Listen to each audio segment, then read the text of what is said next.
பிள்ளைகள் நன்றாயிருக்க வேண்டும் என்று சொல்லி பட்டினி கிடந்து படிக்க வைக்கிற தாய் தகப்பன்மார்கள் உண்டு.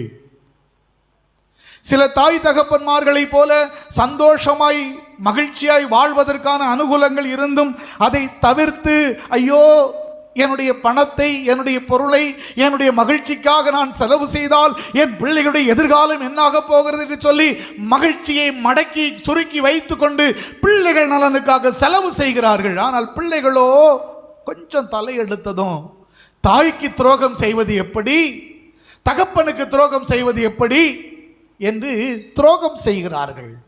கேட்டா 1000 வசனங்களையும் 1000 விளக்கங்களையும் சொல்லுவார்கள். அப்பப்பா, தேர்ந்தெடுக்கிறது எங்க உரிமைன்னு சொல்லுவாங்க. இது கூட எனக்கு உரிமை இல்லையான்னு கேட்பாங்க. எம்மா நீ நல்லா இருக்கணும்னு சொல்லிதானே